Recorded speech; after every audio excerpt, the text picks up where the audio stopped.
Hello from AxiomSpace Mission Control in Houston, Texas. I'm Sonia Gavankar-McKay. Today is Flight Day 8, and this is our 6th mission update of the Axiom Mission 2 currently underway on the International Space Station. The Ax-2 crew successfully completed the last full day of science and outreach engagements. Today, Peggy executed another run of the AxiomSpace comm system technology demonstration, testing communications with the ground team. She also performed space tissue and regeneration research in the Life Sciences glove box. John performed the final iteration of the MIT skin suit exercises and spoke with the MIT Media Lab. Rihanna had another day of operations supporting the RNA response payload and participated in the Biodata NIRS project. Finally, Ali worked with the Biodata ultrasound scan and supported odor visualization operations. Here we see a clip of Ali and Rihanna conducting a live STEAM event with the NanoRex space kite payload, as they demonstrated the aerodynamic behavior of the kite in microgravity. They shared this on-orbit experience with thousands of students on the ground as part of the Saudi Education Outreach Program. And here we see Peggy being interviewed on ABC News, where she explains that space is not just a destination, it's where she feels most at home. And then we have Rihanna taking a break from the Life Sciences glove box, enjoying a moment inside the Japanese module, also known as the GEM. And finally, the entire AX2 crew had a unique opportunity to conduct a live science briefing with the AxiomSpace chief scientist, Dr. Lucy Lowe, and talk details about how some of the research and technology demonstrations they have participated in over the last several days. The results of the crew's research efforts have the potential to drive scientific breakthroughs back on Earth for the benefit of all humanity. And you can watch the entire AX2 onboard science briefing on our website at AxiomSpace.com. And now Dr. Lowe talks with Dr. Catriona Jameson from the Sanford Stem Cell Institute about the cancer in low Earth orbit research, a follow-on project from the science that was conducted during the AX-1 mission. Hi, Dr. Jameson. Thank you so much for joining us today and to tell us about the cancer in low Earth orbit and some other projects that your team is doing on AX2. So what can you tell us about these projects and what is it that we're learning about cancer and understanding the disease so that we can understand how we can treat patients here on Earth, for example?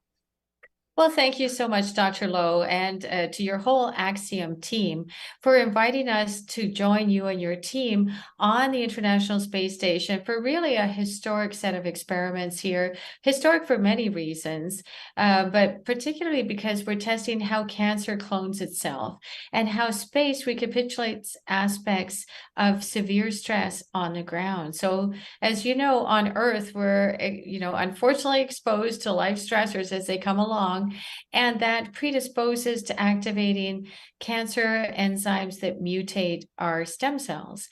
And those cells can give rise to cancer's capacity to clone itself.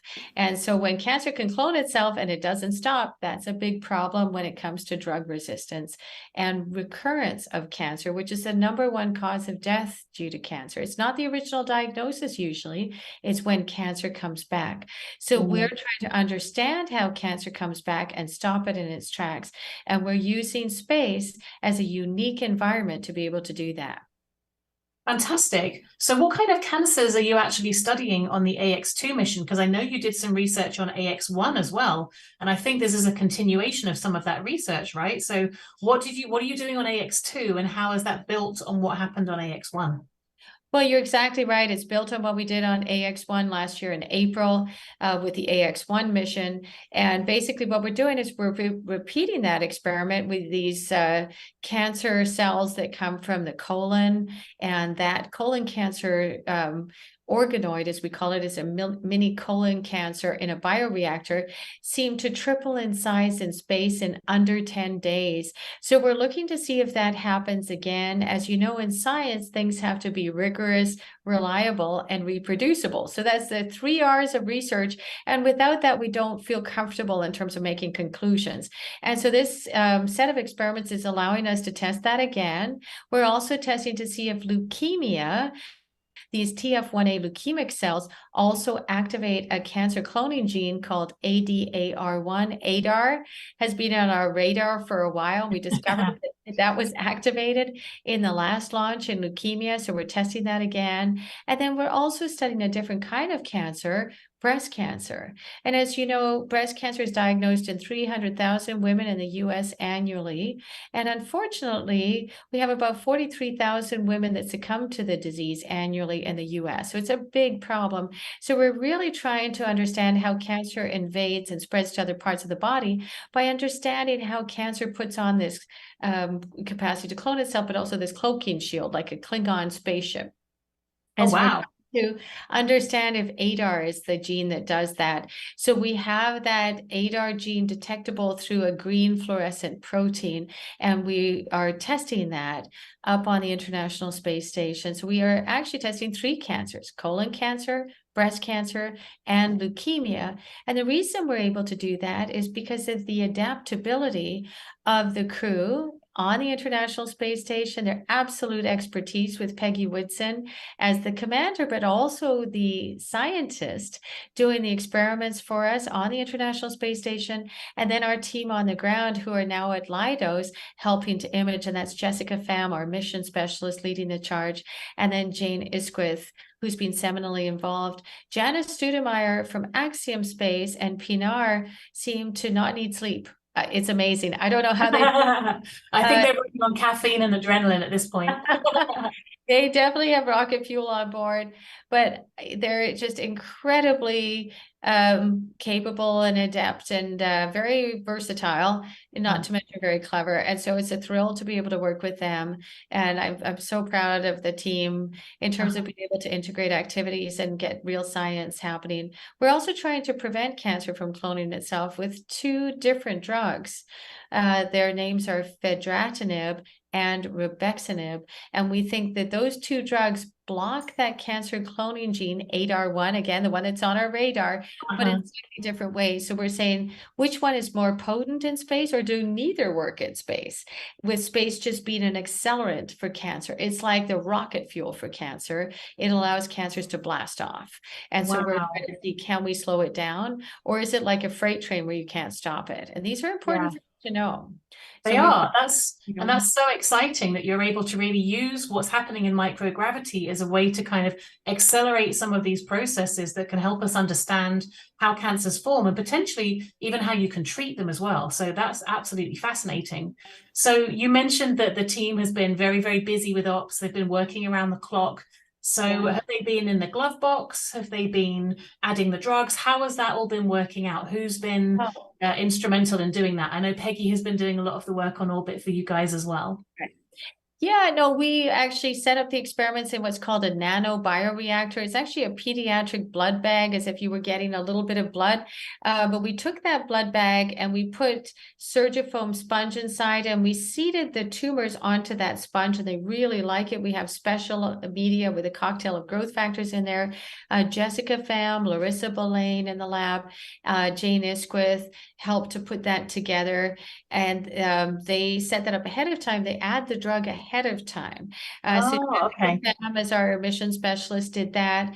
Jane Isquith was there working on her birthday. Danielle Lewis, our communications director, was there to record history of the first time cancer will be treated in human cancers in space and in this 3-dimensional tumor organoid model. So that bioreactor is fairly resilient, but we still need to place it on the Keyence microscope, which for some reason is called Kermit, and Kermit the Frog.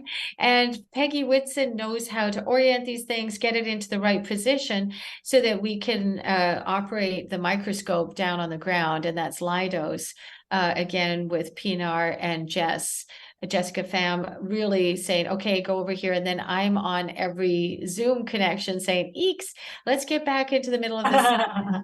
That's where these cancer cells tend to hang out and clone themselves. So that's what we did this morning at 7:30 a.m. And we were going for quite a while because we had a little bit of loss of signal. But again, Dr. Whitson is so adept at getting things done that it all worked out beautifully with Jessica Pham and Pinar on the ground. So we're thrilled with that. Janice Studemeyer was also on the calls. We have a better sense of timing and just when we really need to move on, because we can get stuck imaging and then go, uh-oh, We didn't do the control. So very exciting. We've done a number of imaging sessions. We'll do our last imaging session tomorrow morning at 1 a.m., which happens to be my birthday. Oh, happy birthday for the you. final imaging session. There you go. What a birthday present. So I What a think, great present. yeah, so we're thrilled to be able to do this and just get unique insights into cancer by having this uniquely stressful environment that microgravity gives us on the International Space Station. Really unique insights. That's wonderful. Thank you so much for telling us a bit about that and explaining that. Really, really exciting. Can't wait to see what happens with this research next. And we're, of course, delighted to have you partner with Axiom and doing some really significant, impactful science. So, Dr. Jameson, Kat, thank you so much for your time. Really looking forward to hearing about the research in future. Thanks again. Tomorrow, I'll get a chance to speak with Commander Michael Lopez Alegria about what this crew can expect as they embark on their return back to Earth. And as we look ahead, the crew will spend the majority of their time tomorrow packing the return cargo and preparing for undocking, which is currently scheduled for May 31st. Also tomorrow, the Increment 69 and Ax-2 crews will participate in a joint farewell ceremony scheduled for 10:50 Eastern to be aired live on AxiomSpace.com and NASA TV. And though our cruise time on orbit is coming to a close, there is still time for you to mark this historic journey by visiting merch.axiomspace.com and grabbing your piece of Ax-2 commemorative memorabilia, like this official space pen by Fisher Pen. For now, I'm Sonia Gavankar-McKay. This brings us to the end of Flight Day 8. We'll see you again tomorrow.